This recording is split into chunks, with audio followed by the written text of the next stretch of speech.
올해 기업인 상을 받은 한 사업가에게 기자가 찾아와서 그 성공 요인을 물었습니다.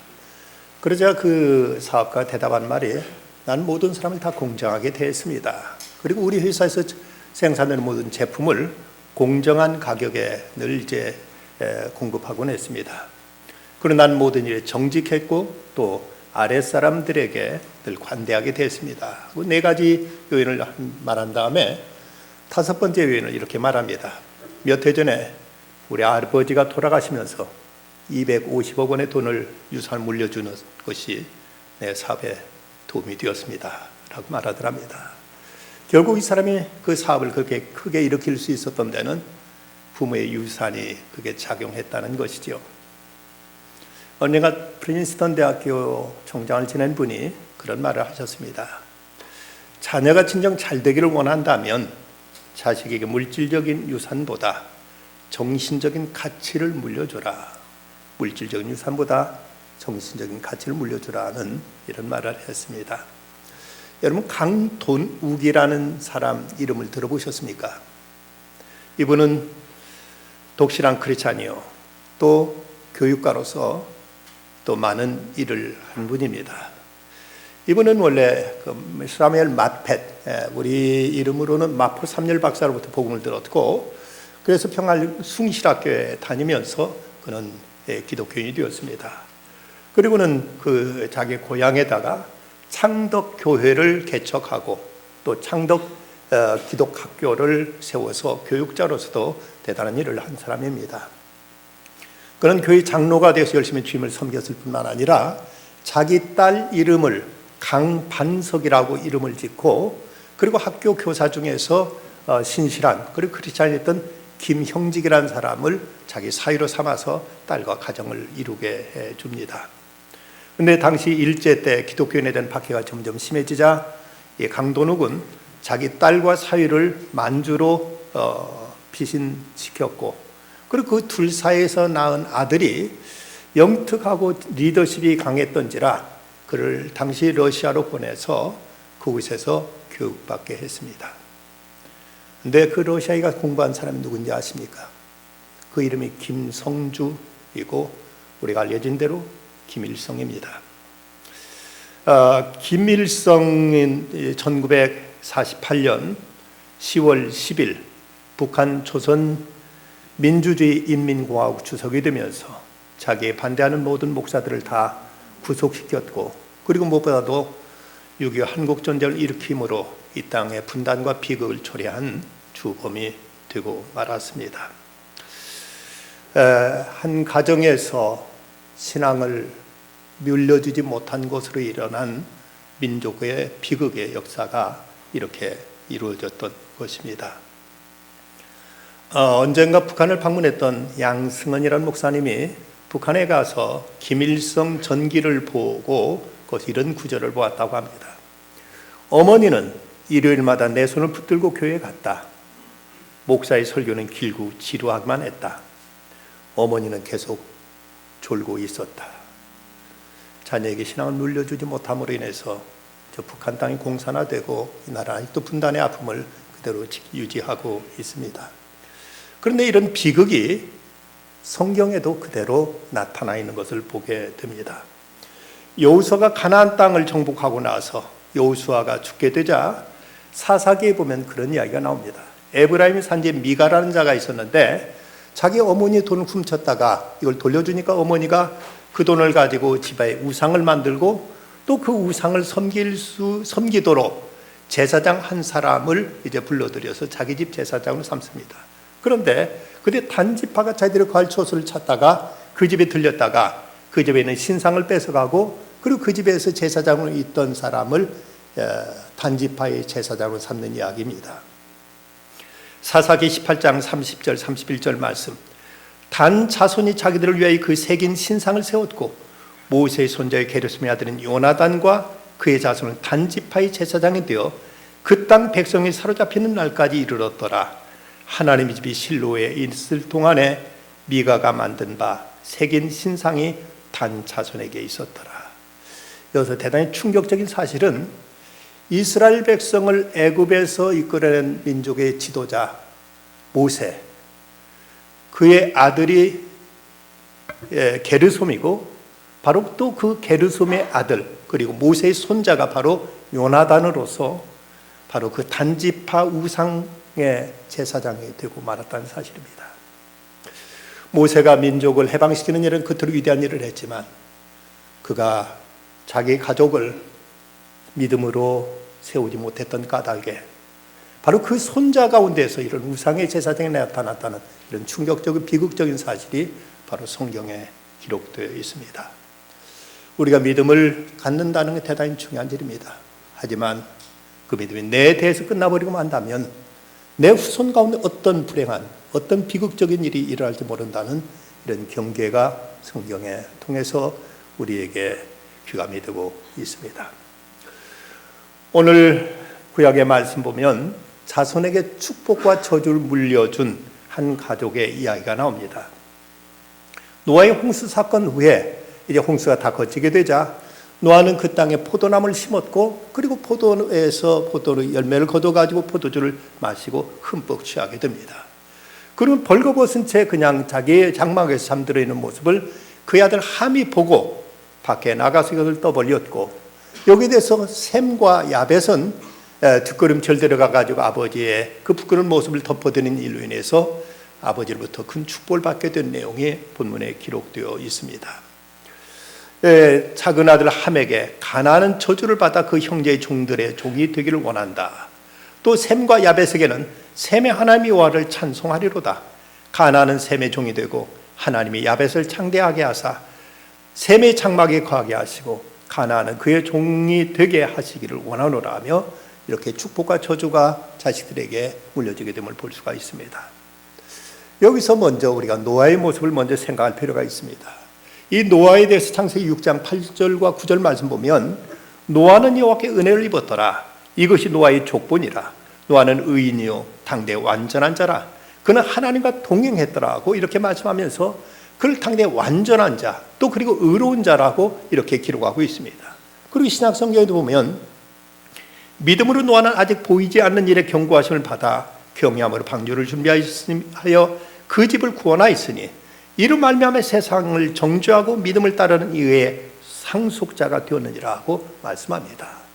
온 세상의 죄악이 관영해서 하나님께 세상을 심판하실 수밖에 없을 때 그때 하나님께 노아가 의로운 자여 그는 당대 완전한 자로서 그와 그 가정을 구원하시기 위해서 미리 방주를 짓도록 말씀하셨고 그래서 자기 집안과 그 가족들을 살리는 이런 일까지 있었던 노아였습니다.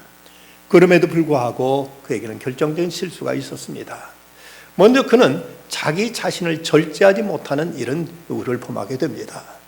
물론 그 노아의 홍수 그 사건을 벗어났던지라 그는 그동안 한참 긴장하고 불안했던 그로부터 벗어났을 때 이제는 어느 정도 그는 이제 마음이 이제 풀려서 모든 긴장을 벗어나서 어떤 릴렉스하고자 하는 생각 속에서 포도주를 마시고 잠이 들었습니다.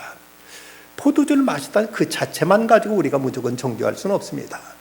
예수님께서 처음 행하셨던 기적이 바로 물 가지고 포도주를 만드는 기적이었고 또 예수님께서 마지막 성만찬을 행하실 때 이를 행하여 나를 기념하라고 말씀하셨던 그 재료도 바로 포도주였습니다.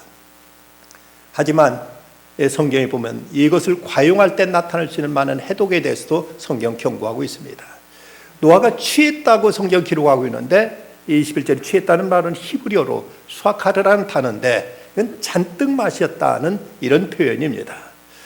잠언서 20장 1절 말씀 포도주는 거만하게 하는 것이요 독주는 떠들게 하는 것이라 이에 미혹되는 자마다 지혜가 없느니라고 경고하고 있는 걸 보면 노아가 적당히 마셨더라면 이런 실수를 범하지 않았을 터인데 그는 지나치게 과음함으로 인해서 자신을 주체하지 못하는 이런 우를 범하게 되고 말았습니다.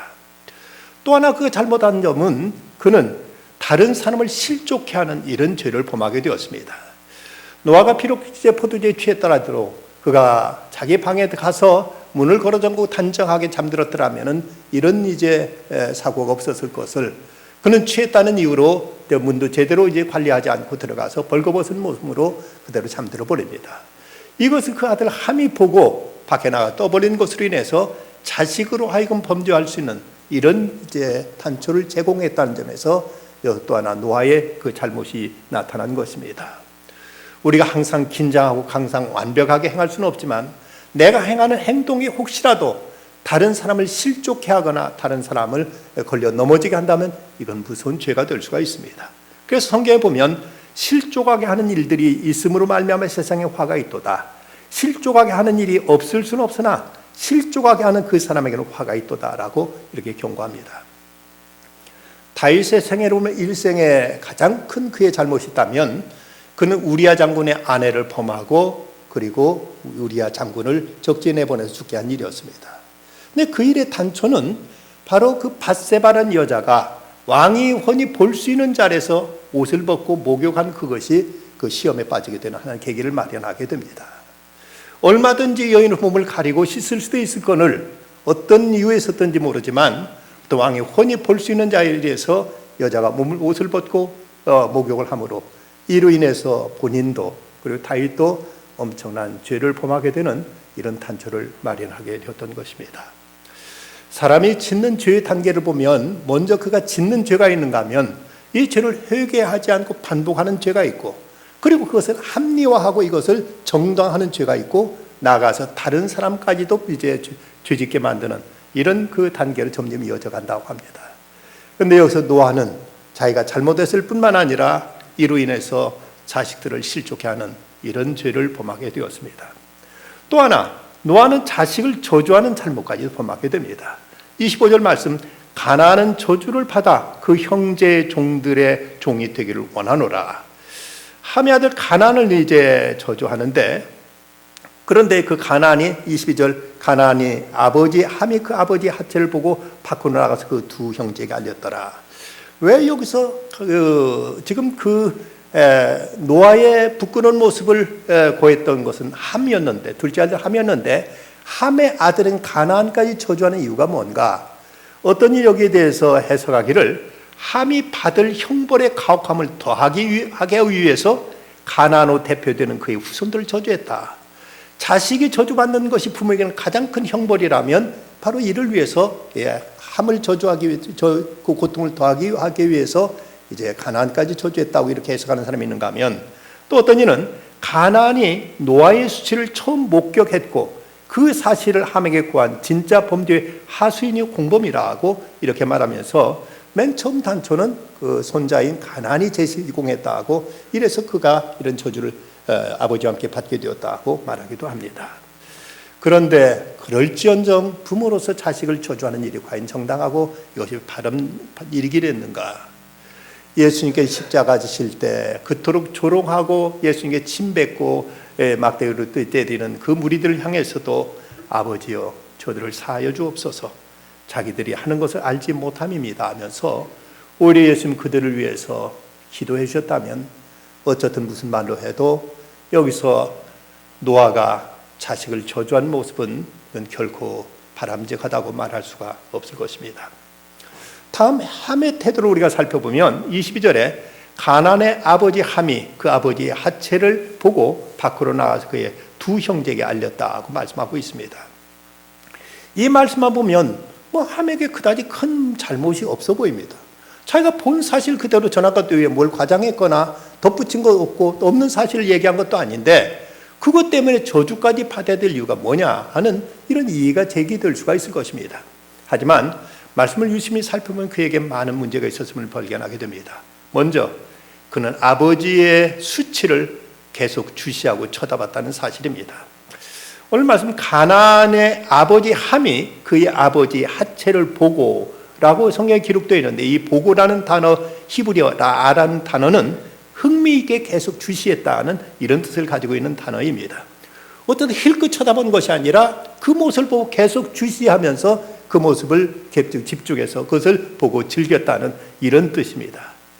우리가 이웃의 실수를 볼 때 참 안 됐다 하고 보는 이렇게 바라보는 시각이 있는가 하면 쌤통이다. 그럼 잘 됐다. 그럼 아주 저놈도 저런 못된 짓 있구나 하면서 이것을 보고 이제 즐기는 이런 모습들이 있다면 여기서 그 함이 잘못한 것은 아버지가 이런 실수를 저질렀을 때 그걸 보고 아이고 어쩌다 아버지가 저러실까 하고 이렇게 불안해하고 걱정하는 모습이 아니라 쌤통이구만 평상시에 그렇게 큰 소리치고 당신 이제 잘못 없는 듯이 그렇게 야단치시더니 당신도 적골이구만 하면서 이렇게 아버지의 그 수치를 보고 스스로 즐겼다는 이런 이야기가 됩니다. 아동 발달분의 권위자인 아놀드 케젤 박사는 이런 말을 합니다. 어린이는 한 쌍의 눈을 가지고 태어나지만 시각의 세계를 가지고 태어나지는 않는다. 그 세계는 직접 만들어야 하는 그것은 직접 만들어야 하고 그것은 자기만의 창조이다라고 이렇게 말했습니다. 사람이 습득하는 정보의 80%는 눈을 통해서 들어온다고 합니다. 그런데 중요한 것은 사람마다 보는 시각과 관점이 다릅니다. 어떤 사람이 전혀 안 보이는 것이 어떤 사람이 보이고 어떤 사람이 보이는 것 어떤 사람이 전혀 안 보이는데 그건 그 사람의 성향과 그 사람의 기질에 따라서 관심사가 다르기 때문에 전혀 보이는 것이 달라진다면 여기서 이 함은 아버지의 실수, 그 부끄러운 모습을 그는 즐겼고 그걸 유독 주시했고 그걸 집중적으로 바라봤다는데 그의 못된 습성이 심보가 거기에 담겨 있습니다. 또 하나 아버지의 벌거벗은 모습을 보고 가려들이지 않았다는 것입니다. 가족이란 서로 허물과 약점을 가려주는 것이 가족의 관계인데 자기 아버지의 이런 부끄러운 모습을 보고도 가릴 생각이 하지 않고 그런 이것을 그대로 지켜본 것이죠.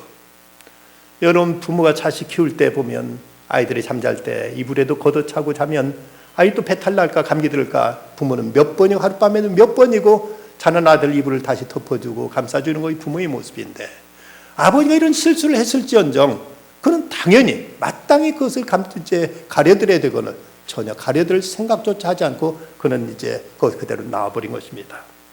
또 하나 아버지의 부끄러운 모습을 밖에 나가 나발분 것입니다. 함이 그의 아버지의 하체를 보고 밖으로 나가서 그 두 형제에게 알렸다는 말씀. 여기서 함의 아버지에 대한 적극적인 불경스러운 자세가 그대로 나타납니다.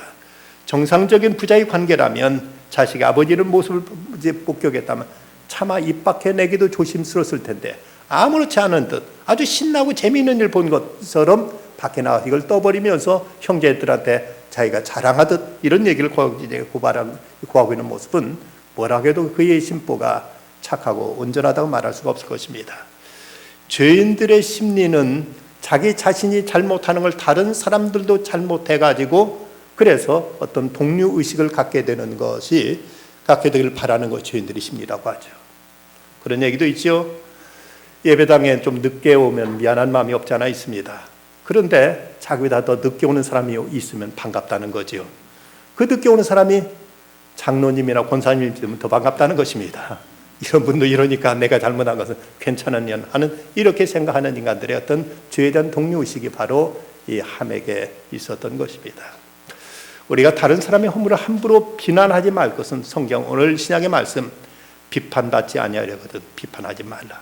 너희가 비판은 그 비판으로 너희가 비판받을 것이요 너희 헤아리는 그 헤아림으로 너희가 헤아림을 받을 것이니라고 말씀합니다.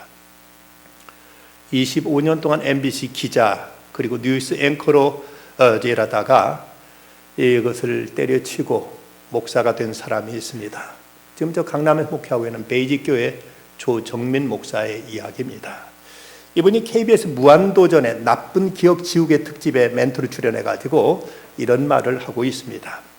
나는 비리 대상자를 집중 취재해서 비리를 폭로함으로써 죄를 저지르지 못하게 하는 게 사회정의라고 생각했다. 비리를 저지른 사람을 뉴스로 부각시키고 매장당하기를 원하거나 법적 제재를 받도록 기꺼이 고발도 했다. 한계에 부딪힌 것은 그 사람 비리를 잠시 멈췄을 뿐 달라지는 것은 아니었다. 기자들이 비판하고 비리를 폭로한다고 결코 세상이 본질적으로 바뀌어지지 않는다는 결론을 얻었다. 사회 변혁을 위해서는 권력으로 가는 대중적 변화와 힘 자체를 품어 안아 무력화하는 본질적인 변화가 있는데 예수님이 이 땅에 오신 이유는 본질적인 변화를 보여주기 위함이었다. 그는 비판과 정죄로는 결코 세상에 바뀔 수 없다는 사실을 알고 그는 사회 고발자로서의 언론인의 자리에서 물러나서 그는 미국에 가서 신학을 공부하고 사람을 덮어주고 세워주고 감싸주는 이런 목회자로서의 길을 걷게 되었다고 고백하고 있습니다. 어떤 이는 교회에 대해서도 한없이 잘못된 걸 이제 까발리고 이거 발표하고 이걸 세상에 드러내야 교회가 새로워진다고 주장하는 사람이 있습니다. 2000년 교회 역사 속에 비판을 통해서 교회가 세워진 건 아니었습니다. 오히려 다른 사람의 아픔을 끌어안고 함께 눈물 흘리며 그를 세워주며 그를 감싸줌을 통해서 진정한 인격이 변화됩니다. 여러분, 도덕 교과서 많이 읽었다고 사람이 도덕적인 인간이 되는 것이 아닙니다. 바르고 선한 사람들의 이야기를 통해서 감동받고 이렇게 살아야 되겠구나 하고 사람은 변화되는 것이지, 비판하고 정죄하고 나쁜 짓을 자꾸 심판한다고 해서 사회가 새로워지는 것이 아닙니다. 여기서 함은 아버지의 잘못도 비난하고 드러내야만 뭔가 나아진다는 생각이 있었을지 모르지만 이런 것으로 세상이 고쳐진 사례가 없음을 우리는 알아야 될 것입니다. 그러면 이제 셈과 야벳은 어떤 태도를 취했는가? 23절 말씀, 셈과 야벳은 옷을 가져다가 자기들의 어깨에 메고 뒷걸음쳐 들어가서 그들의 아버지의 하체를 덮었으며 그들의 얼굴을 돌이키고 그들의 아버지의 하체를 보지 아니했다라고 말씀하고 있습니다. 함으로부터 아버지의 부끄러운 말을 듣고 셈과 야벳이 취한 행동을 보면 참 아름답기 짝이 없습니다. 먼저 저들은 아버지의 하체를 보지 않으려고 뒷걸음쳐 들어갔다는 것이죠. 사람이 전망이들은 앞을 보고 가야 되고 앞을 보고 들어갔으면 그들도 아버지의 부끄러운 모습이 그대로 눈에 들어왔을 것입니다. 그런데 자식이 어떻게 아버지 벌거벗은 모습을 보느냐 생각하고 그들은 뒷걸음쳐 들어가서 아버지를 덮어드리는 이 모습이야말로 참으로 아름답고 귀하기 짝이 없습니다. 어떤 사람도 눈 뜨고 다 그 사람을 다 낱낱이 찾아보면 부끄러운 일이 없는 사람이 어디 있겠고 더럽고 추한 모습이 없는 사람이 어디가 있겠습니까마는 이런 것을 보지 않으려고 했었던 저들의 모습이 참으로 귀하기만 합니다. 저 아프리카에는 바밤베라는 부족들이 있는데 그 부족들은 그 부족 가운데 누가 죄를 지으면은 그러면은 그 사람을 그 마을 광장 한 가운데 세워놓고 그러면서 그 돌아가면서 한 사람씩 나와서 그 사람이 지금 잘못했던 한 것을 비난하고 책망하기보다는 그 사람이 그동안 했던 착한 일, 좋았던 일을 한 사람이 돌아가면서 이 얘기를 한다고 합니다. 이 사람이 오늘 이렇게 이런 일이 있었지만 그 사람이 이렇게 착한 일도 했다고, 이렇게 좋은 일도 했다고 동네 사람이 하나씩 쭉 돌아가면서 그 사람이 얘기하면 이 사람은 울음을 터뜨리면서 미안하다고, 내가 잘못했다고, 다시는 이러지 않겠다면서 그러면서 그 사람이 돌이키게 되고 그럼 공동체가 회복되는 이런 아름다운 전통을 가지고 있다고 합니다. 세상 비난하고 비판하기로 말하면 여기서 살아남을 한 사람도 없습니다. 할 수 있는 대로 좋지 못한 건 보지 또 않으려고 그걸 감싸고자 하는 이런 자세가 우리에게 필요한 것입니다. 그 또 이제 저들의 모습 가운데 보면 자기들 어깨에 아버지 옷을 이제 걸쳐매고 들어갔다는 모습입니다. 근데 여기서 그 옷이라고 하는 말은 시물라라는 이 단어를 쓰여 있는데 이 단어는 이스라엘 사람, 히브리 사람들이 평상시 낮에는 그냥 어깨에다 걸치고 다니고 그리고 밤이 되면 이것을 추우니까 이불처럼 덮는 혼이불과 같은 그런 종류의 옷입니다. 그런데 여기 성경에 보면 우리 성경에는 그렇게 나타나 있지 않습니다만은 여기서 옷을 덮었다고 했는데 그 옷이라는 말 앞에 히브리어는 정관사 하라는 정관사가 붙어 있습니다. 그래서 그 옷이라는 말입니다. 그럼 그 옷은 어떤 옷이냐? 바로 아버지의 옷입니다. 아버지의 그 혼일부 같은 옷을 갖다가 아버지를 덮어드렸다는 얘기로서 아버지 옷을 어깨에 메었다는 이 말도 히브리 문화권에서는 멍에를 어깨에 매듯 섬기는 종의 태도를 뜻하는 말로 쓰여지고 있습니다. 그러니까 아버지가 이렇게 부끄러운 짓을 하고 있지만 그래도 우리는 아버지를 아버지로 모시겠습니다. 아버지를 섬기겠습니다 하는 이런 자세로 그 옷을 어깨에 걸머매고 들어가서 아버지한테 이걸 덮어드렸다고 성경은 이렇게 기록하고 있습니다. 뿐만 아니라 아버지의 수치를 덮어드립니다. 아버지 하체를 덮었으며 아버지 몸을 보지 않았을 뿐만 아니라 행여 누가 볼까 봐서 아버지의 그 수치스러운 모습을 이제 그 옷으로 가려드린 것이죠. 예수님께서는 십자가를 지실 때 당신을 비난하고 조롱하고 채찍질하고 침뱉고하는 그 무리들을 보시면서 하셨던 말씀, 그가 찔림은 우리의 허물 때문이요 그가 상함은 우리의 죄악 때문이라. 그가 징계를 받음으로 우리가 평안을 누리고 그가 채찍에 맞음으로 우리는 나음을 받았도다. 바로 주님이 그토록 채찍에 맞으시고 주님이 고난당하신 것이 우리 허물을 가려주시기 위해서, 허물을 담당해 주시기 위해서 주님은 그 고난을 받았다고 말씀하고 있습니다. 기독교의 전연 역사 가운데 보면 그 한때 사막의 수도자들, 사막의 성자들이 있던 시대가 있었습니다. 그들 가운데 유명한 마카리우스라는 에집트의 성자가 있었는데, 이 사람이 이집트의 어느 깊은 사막에 들어가 지냈는데, 그런데 그 이제 수도 살던 그 마을에 한 처녀가 유혹을 받아가지고 그만 임신을 하게 됩니다. 근데 동네 사람들이 그 누구냐 하고 그녀에게 몰아붙이자 자기가 사귀었던 남자 이름을 차마 대지 못하고 바로 마카리우스라는 이 수도자가 자기를 임신케 했다고 이렇게 둘러댔습니다. 근데 분노한 마을 사람들이 몰려와가지고 이 마카리우스를 거의 죽을 정도로 두드려 패고 나서, 그리고 그 처녀의 아버지는 만약 이 내 딸아이를 제대로 부양하지 않으면 당신 죽여버리겠다고 이렇게 협박했습니다. 그래서 그때부터 이 마카리우스는 아무 하지 않고 그 처녀를 위해서 더 열심히 고생하며 노력해가지고 돈을 벌어가지고 그 처녀를 부양했습니다. 근데 그 처녀가 이제 임신할 때가 되었는데, 그런데 때가 다 됐는데도 불구하고 그 안에서 그토록 산통은 계속되고 있는데도 불구하고 아이가 나오지는 않는 것입니다. 그저 이제 사람들이 이상해서 왜 이게 이렇게 안 나오느냐 하고 물었더니 여자가 털어놓습니다. 사실은 제가 그 은수사를 중상했기 때문입니다. 사실 아이를 갖게 한 것은 그분이 아니라 암흑의 청년입니다 하고 털어놓자 그때서 아기가 나오더랍니다. 한번 그에게 기도받으러 온 어떤 사람이 그곳에는 어느 다른 사제가 범죄했다고, 그 사제가 오면은 결코 받아들이지 말라고 이렇게 마카리우스에게 얘기하자, 이때 마카리우스가 이런 말을 합니다.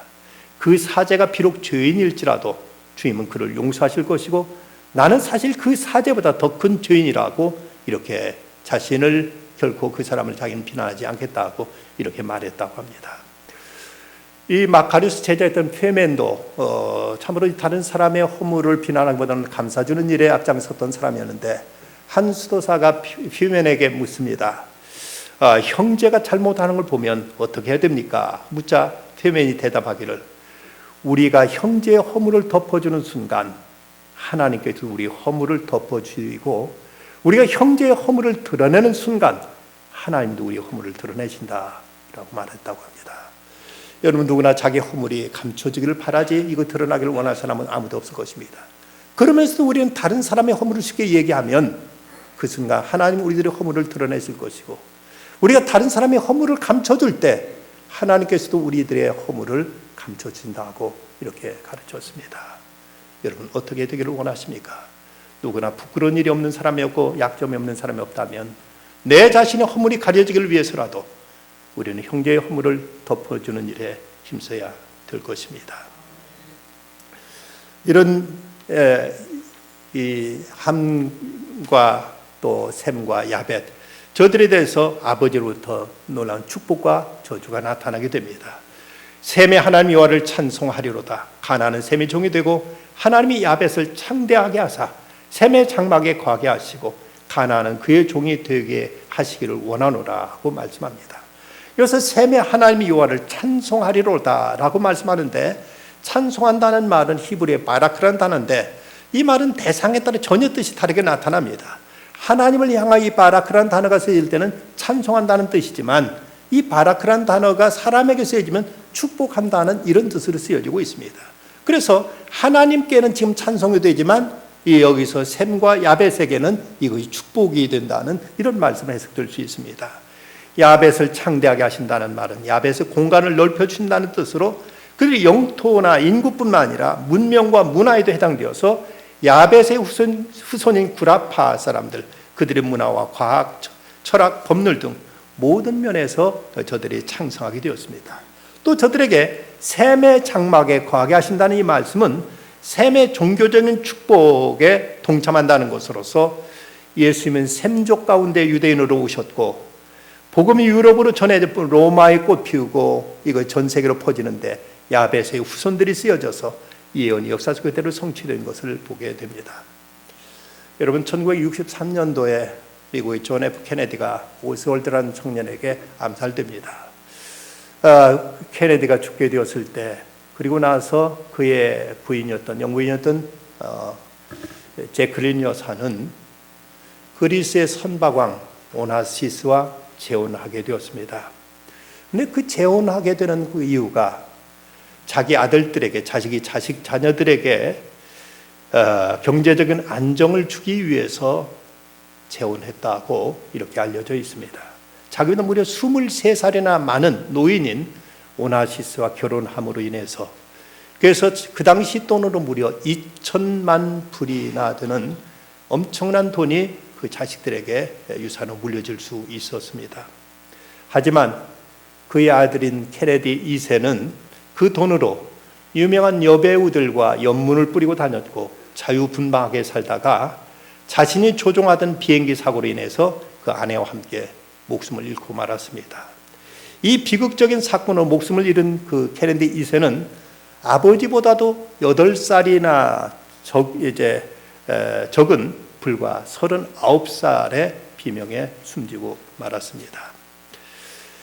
자식이 그토록 잘 되기를 바라, 행복하기를 바라서 23살이나 많은 노인과 재혼했지만, 그러나 그 돈이 결코 자식들에게 복되지 못했던 것입니다. 그런데 이와 또 비교되는 또 하나의 사건이 있습니다. 미국의 에이브럼 링컨 대통령 어머니 낸시 행커스는 링컨이 9살 때 풍토병으로 숨을 거두게 됩니다. 그때 뭐라고 유언했는가 하면, 내게 100에이커의 땅을 물려주는 것보다 이 한 권의 성경을 물려주는 것을 진심으로 기쁘게 생각한다고 이런 유언을 남깁니다. 물질, 재산보다 정신적인 가치를 물려주기를 원했던 것입니다. 링컨을 대통령 되게 했던 건 바로 그 정신적인 유산 때문이었습니다.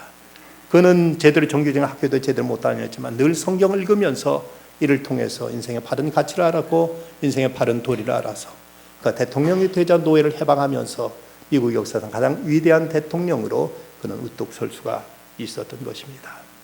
정약용 선생님은 자녀들에게 3대째 의원 집안이 아니면 그 집 약은 먹지 말라고 가르쳤다고 합니다. 3대 동안 세월이 쌓인 의원으로서 신뢰와 원칙, 시행착오들이 다 검증되기 다음에만 그 약은 먹을 만하다고 가르쳤는데, 우리 신앙생활에도 3대의 원리는 중요합니다. 제1대는 씨를 심는, 뿌리는 때, 제2대는 자라는 때, 제3대는 거둔 때입니다. 지금 내가 아무리 믿음이 좋다 할지라도 믿음이 내 자녀대로, 손주대로 이어지지 못한다면 우리는 자녀들에게 불행과 재앙을 물려줄 수가 있다는 사실을 알아야 되겠습니다. 자신만이 의로운 양 함부로 다른 사람 비난하고 비판하는 일을 삼가야 되겠습니다. 하나님을 공경하며 부모를 공경하고 형제의 허물까지도 덮어주게 될 때, 이럴 때 자신과 후손에까지도 자자손손이 하나님 주권 전승될 것입니다. 기도하십시다. 하나님, 오늘도 주 앞에 나와 예배하게 하심을 감사합니다. 저희를 이 믿음 주신 것 너무 소중하고 귀하지만 결단코 이 믿음이 저희 대해서 끊기지 않게 해주시고 저희 후손 자녀와 손자에게 이어져서 축복된 가문을 다 이룰 수 있게 해주시옵소서.